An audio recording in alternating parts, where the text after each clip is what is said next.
जब मैं कहता हूँ आस्क, आस्क मतलब मांगो। हिंदी का आस्क अलग अलग है, एक है पूछो, एक है मांगो। आस्क ये भी होता है डिमांड करना। डिमांड करना, आप समझ रहे हो? इस तरीके से मांगना कि आप उसके पीछे प्रश्न तो है, बट उसका जो जवाब है वो जवाब के प्रति एक दृढ़ता है कि मुझे ये जवाब चाहिए ही चाहिए।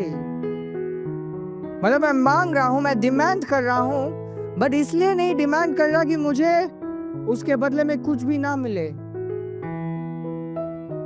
मैं इस तीव्रता से डिमांड कर रहा हूं कि मैं प्राप्त करने पाऊं। दो परिवार के लोग एक साथ बात कर रहे होते हैं, पीछे से तीसरा परिवार का लोग कुछ थोड़ा सा सुन लेता है, उसके बाद बीच में आ जाता है। तुमने क्या बोला बताओ? मैं सुन रहा था, तुम कुछ इस बारे में बोल रहे थे। नहीं मेरे को जानना है, नहीं मेरे को जानना है।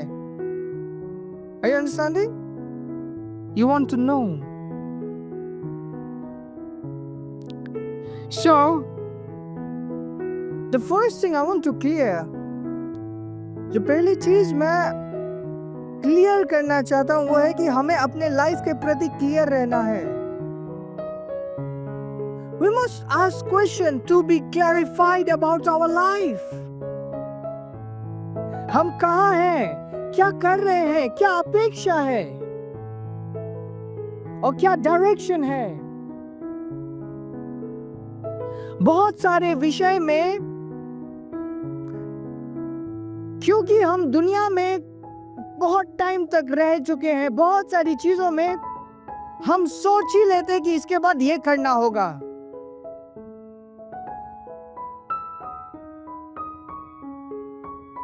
इसके बाद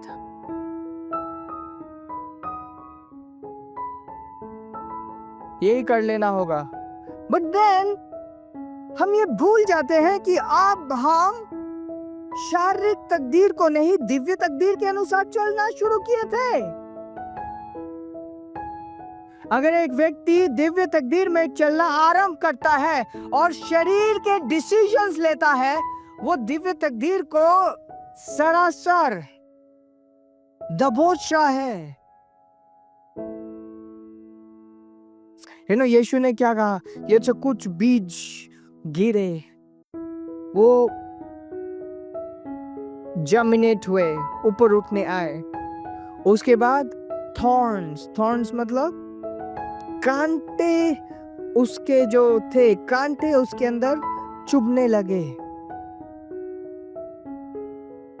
और फिर बड़े हो नहीं पाए, वो मर गए। कांटे जो होते हैं उनका एक ना प्रॉपर्टी होती है।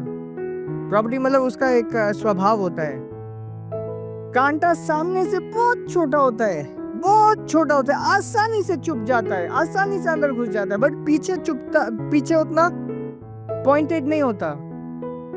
आप समझ रहे हैं? कांटे जो है आगे से बहुत छोटे होते हैं, आराम से घुस जाते हैं, बट अगर वो पूरा घुसना शुरू हो तो वो छोटा तक सीमित नहीं रहता, उसके बाद वो मोटा हो जाता है। उसने क्या बोला? कांटे इस दुनिया की परवाह थी, कांटे इस दुनिया की दुनिया के डिसीजंस, शारीरिक डिसीजंस वैसे बस यही तो है, बट उसके बाद क्या होता है? उसके बाद वो थोड़ा सा बढ़ता है, थोड़ा सा बढ़ता है। It started slight, it starts small, simple. एक बहुत ही इंपॉर्टेंट स्टेटमेंट अभी मैंने आपके सामने रखा।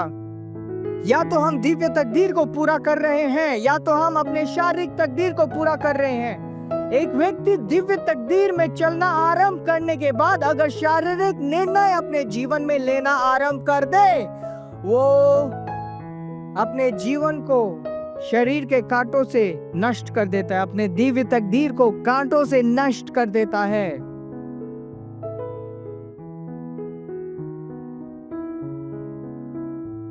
We'll be reading a scripture, Romans chapter 8 verse 5. Sorry, chapter 8, verse 5 and 6. Okay, let's read.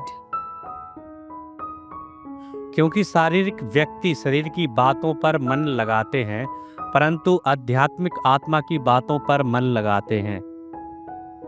Next.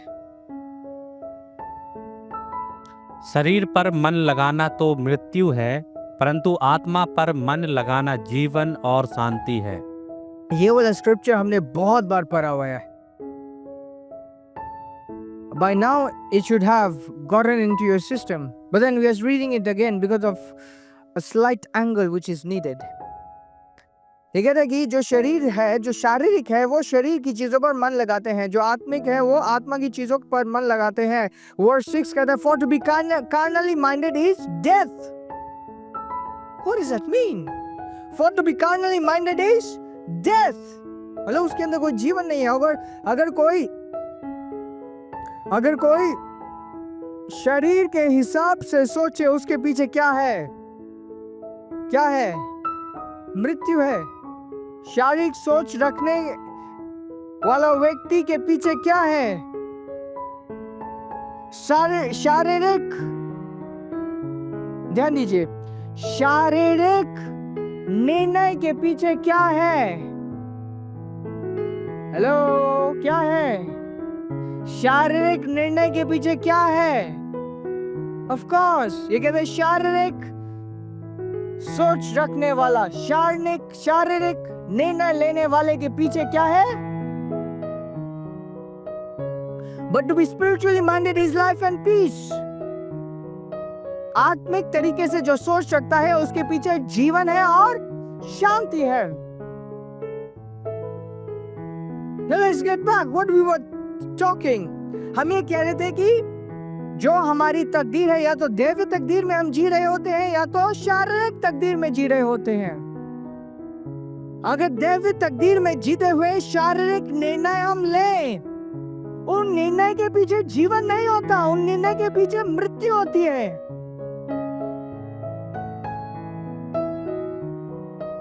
और वचन से हम समझते हैं मृत्यु विनाश की शक्ति है। मृत्यु सिर्फ कुछ नहीं है, मृत्यु विनाश की शक्ति है। परमेश्वर ने जो कुछ बनाया मरने के लिए नहीं बनाया था, बट जब विनाश की शक्ति उसके ऊपर आती है तब मृत्यु उसके ऊपर आती है। Nothing was supposed to die. Nothing was supposed to evaporate.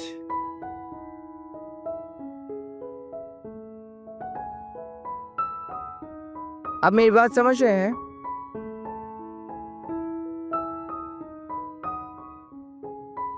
Nothing was supposed to vanish. When we see,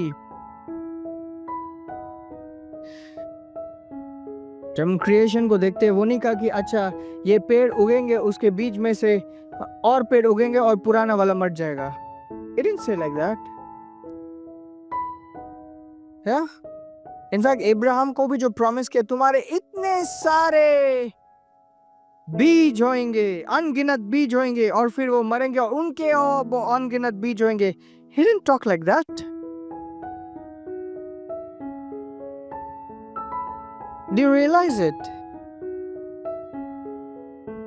He didn't talk like that.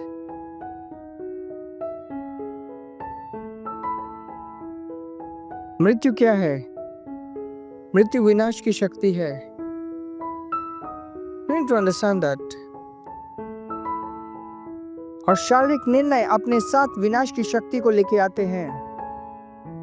शारीरिक निर्णय अपने साथ विनाश की शक्ति को लेकर आते हैं।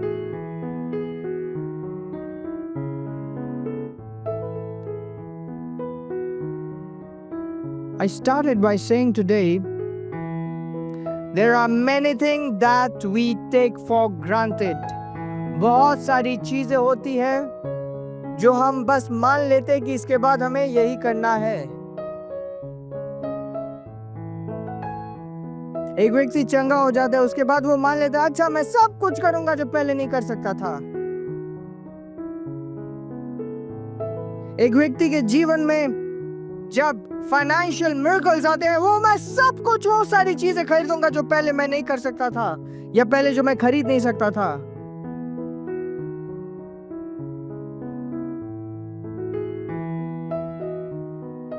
What are we fulfilling in our life?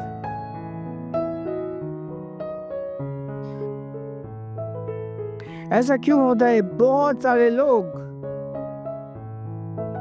जो हमारे चर्च में कभी आए थे, उनके जीवन में एक बहुत बड़ा चमत्कार हुआ, उसके बाद वो गायब हो गए।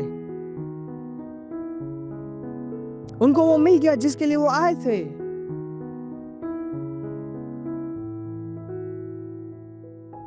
उसके बाद उनकी जरूरत खत्म हो गई। बट अगर आज हम देखेंगे कि उनके जीवन में क्या चल रहा है, they are not fulfilling God's will. अपनी दिव्य तकदीर को पूरा नहीं कर पा रहे। In fact, they are lost. परमेश्वर का धन्यवाद दें खुद के लिए। ध्यान दीजिए कि हम सही समय पे ट्रेंड हो रहे हैं।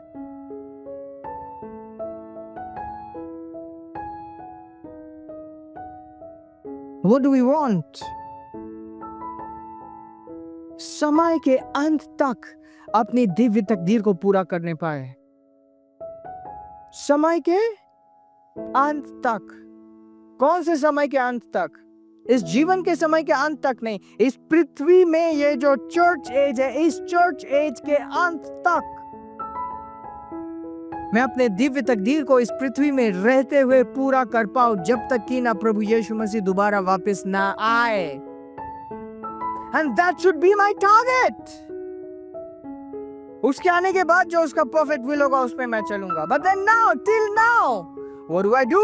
I fulfill my divine destiny.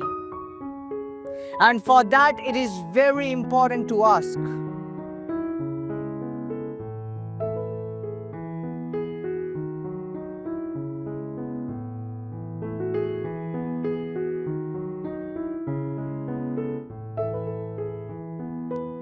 Praise God. We shouldn't take things for granted.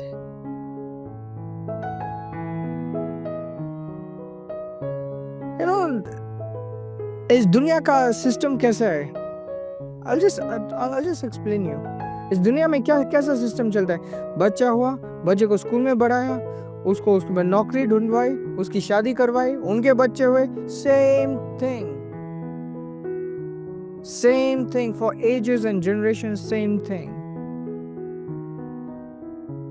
कहाँ गया वो बात कि परमेश्वर ने हर एक को खास तरीके से बनाया है? कहाँ गई वो बात?